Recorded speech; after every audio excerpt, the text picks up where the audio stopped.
আজকে আমি আপনাদেরকে এই ব্লাউজের হাতার ডিজাইন তৈরি দেখাবো।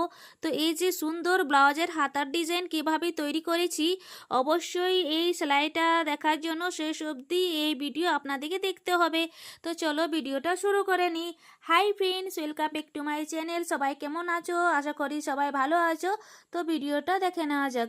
তো দেখে নাও ফ্রেন্ডস, এইখানে আমি দুটো পেপার পিস্টিং কাট করে নিয়েছি পাতার ডিজাইন হিসেবে। সেটা আপনারা নিজের পছন্দের মতো এই লেন্থ নিয়ে নেবেন এবং চওড়া, ঠিক আছে। তো দেখে নাও ফ্রেন্ডস, এটা আমি নিজের পছন্দের মতো নিয়ে নিয়েছি এবং এই পেপার পেস্টিংটা আমি কাপড়ের মধ্যে চিপকে দিয়ে দিয়েছি আয়রন দিয়ে।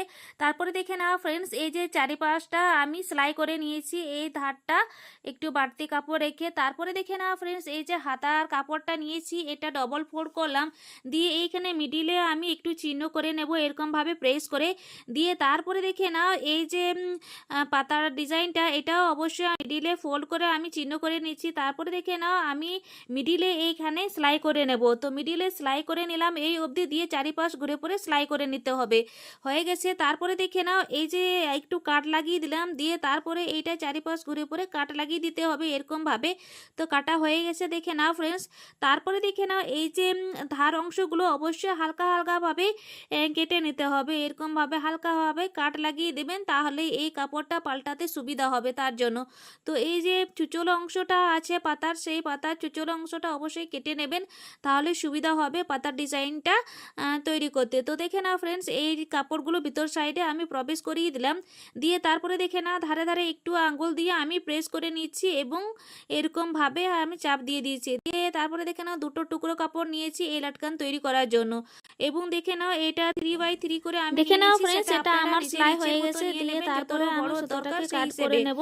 তো দিয়ে দেখে নাও এই যে দড়িটা নিয়েছি গোল্ডেন কালারের, সেই ডরির মধ্যে এই লাটকানটাকে আমি সেলাই করে দিয়েছি এরকম ভাবে। এটা দুটোই আমি সোজা করে নিচ্ছি, সেলাই হয়ে গেছে। তো সুন্দরভাবে এই লাটকান আমি সেলাই করে নেব, দুটো ব্লাউজের হাতার জন্য তৈরি করে নিয়েছি। এরপরে দেখে নাও এই পট্টি নিয়েছি, লেন্থ নিয়েছি 9.5 ইঞ্চি, চওড়া নিয়েছি 6 ইঞ্চি, দিয়ে ডবল ফোল্ড করলাম। তারপরে এইখানে আমি সেলাই করে নেব সোজাভাবে, এরকমভাবে আমি সোজাভাবে সেলাই করলাম, দিয়ে তারপরে এই যে এরকমভাবে আমি এটাকে সোজা করে নেব।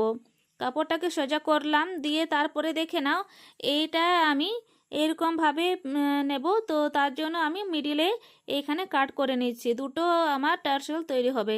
তো দেখে নাও ফ্রেন্ডস, এটা আমি এরকমভাবে ভিতর সাইডে এই যে খোলা অংশটা আছে সেটা ফোল্ড করে নেব, দিয়ে তারপরে আমি এইখানটায় সেলাই করে নেব। তারপরেরটাও এরকমই আমি ফোল্ড করে নিচ্ছি হাফ হাফ ইঞ্চি করে ভিতর সাইডে, তারপরে আমি সেলাই করে নিচ্ছি।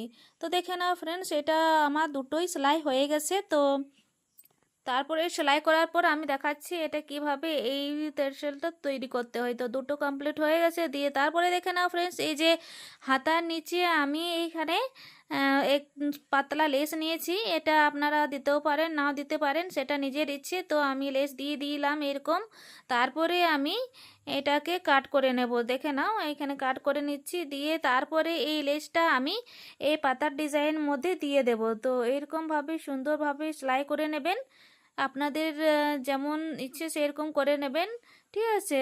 তো এরকমভাবে আমি চারিপাশ ঘুরে পরে সেলাই করে নিচ্ছি। একটু পাতলা লেস নিয়েছি, আপনারা এর চেয়েও হালকা চওড়াও নিয়ে নিতে পারেন, সেটা নিজের ইচ্ছের মতো। আপনারা এইখানে লেসটা দিয়ে দেবেন, দিয়ে এইখানে সুন্দর আমি এই পাতার ডিজাইনটা তৈরি করে নিলাম, দেখে নাও। তারপরে এই বাড়তি লেসটাকে কেটে বাদ দিয়ে দেব, সুতো কাট করে নিচ্ছি। দেখে নাও ফ্রেন্ডস, এটা তৈরি হয়ে গেছে। তারপরে দেখে নাও এই যে আমি টার্সেল তৈরি করেছিলাম সেটার মধ্যে আমি চারিপাশ ঘুরে পরে সেলাই করে নেব।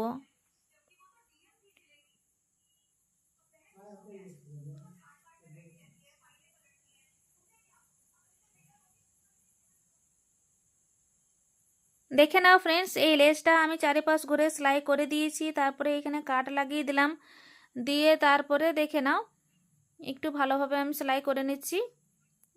এইখানটায় দেখে নাও এই ডরিটা এইখানে আমাকে সেলাই করে নিতে হবে এই লাটকানটা।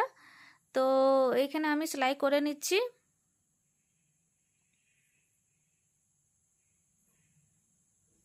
এই ডরির লাটকানটা আপনারা নিজের ইচ্ছের মতো সাজিয়ে নেবেন। তো এখানে আমি সাজিয়ে নিয়েছি ছোট বড় করে এরকমভাবে, দিয়ে তারপরে এইখানটায় এই টার্সেলটাকে একটু কুচি কুচি ভাবে দিয়ে দিতে হবে। তো সুই সুতো আমি নিয়ে নিয়েছি, তারপরে এরকমভাবে কুচি কুচি করে ধরে নেবেন, দিয়ে তারপরে এইখানে মিডিলে সেলাই করে নেবেন।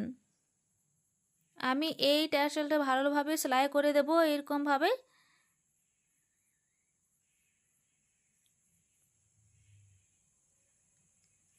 দেখে নাও ফ্রেন্ডস, এটা আমার সেলাই হয়ে যাচ্ছে। ফ্রেন্ডস, আপনারা যারা আমার চ্যানেলে এখনও সাবস্ক্রাইব করেননি, নতুন আছেন, অবশ্যই আমার চ্যানেলটাকে সাবস্ক্রাইব করে দিয়ে আমার পাশে থাকুন এবং বেল আইকনটাকে দাবিয়ে অল নোটিফিকেশান প্রেস করে দিন। তাহলে যখনই নিত্য নতুন ভিডিও দেব তখনই আপনাদের কাছে আমার নতুন নোটিফিকেশানটা পৌঁছে যায়। এবং লাইক করবেন, শেয়ার করবেন ফ্রেন্ডস। এবং দেখে নাও ফ্রেন্ডস, এই যে টার্সেলটা এখানে মিডিলে আমি সুই সুতো দিয়ে সেলাই করে এটাকে আমি জয়েনিং করে দিচ্ছি। একটু ভালোভাবে সেলাই করবেন ফ্রেন্ডস, একটু টাইটভাবে, যাতে এটা টাইট হয়ে থাকে, তার জন্য আমি একটু ভালোভাবে সেলাই করে দিলাম। দিয়ে দেখে নাও, এটা সুন্দরভাবে আমি তৈরি করে নিলাম। তারপরে এই টার্সেলের মিডিলে এই যে আটাটা আছে, সেই আটাটা আমি এইখানে এই মতির মধ্যে চিপকে দেবো, ঠিক আছে। একটু বেশি করে আঠা দেবেন, তাহলে এই মতিটা চিপকাতে সুবিধা হবে এবং এটা খুলবে না, তার জন্য হালকা আঠা দিলে এটা খুলে যাবে। একটু বেশি করে দেওয়ার চেষ্টা করবেন ফ্রেন্ডস। তো দেখে নাও, সুন্দরভাবে আমি তৈরি করে নিলাম। তো আজকের ভিডিওটা আপনাদের কেমন লাগলো? অবশ্যই ভালো লেগে থাকবে। ভালো লাগলে অবশ্যই লাইক করবেন, শেয়ার করবেন। Thank you.